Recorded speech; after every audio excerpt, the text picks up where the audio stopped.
ഇന്നലെ വീട്ടിൽ പോയപ്പോൾ കുറച്ച് ചീനി ഉണ്ടായിരുന്നു. അപ്പോൾ ആ ചീനി ഞാൻ വേവിക്കാൻ വെച്ച്. പിന്നെ ഈ മീൻ എന്താണെന്ന് പേര് ഏട്ടൻ പറഞ്ഞിരുന്നു, പക്ഷെ ഞാൻ മറന്നുപോയി. കാരണം എൻ്റെ വീട്ടിൽ ഈ മീനൊന്നും അങ്ങനെ മേടിക്കാത്തതുകൊണ്ട് എനിക്ക് മീനിൻ്റെ പേരെടുത്തില്ല, അറിയാവുന്നൊരു കമൻ്റ് ഇടുക.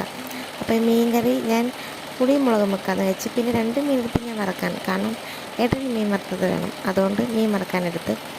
അപ്പം വലിയ മസാലയൊന്നുമില്ല, മുളക് പൊടി, മഞ്ഞൾപ്പൊടി, ഉപ്പ്, വെളിച്ചെണ്ണ. ഞാൻ വെളുത്തുള്ളി ഇടുമായിരുന്നു, പക്ഷെ കുഞ്ഞ് ഉറങ്ങുന്നതുകൊണ്ട് എനിക്ക് അതിന് ടൈം കിട്ടിയില്ല. അതുകൊണ്ട് പെട്ടെന്നൊരു തട്ടിക്കൂട്ടി ഒരു മസാല റെഡിയാക്കി മീനകത്തൊക്കെ തേച്ച് പിടിപ്പിച്ച് മീൻ വറക്കാൻ വെച്ച്.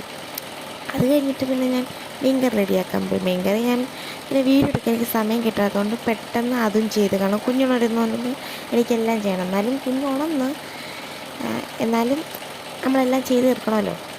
പിന്നെ മീൻ വറുത്ത്, മീൻ കറി വെച്ച്, ചീനി വേവിച്ച് എല്ലാം റെഡിയായി. പിന്നെ ഇതിൻ്റെ ഇടയ്ക്ക് എന്തെങ്കിലും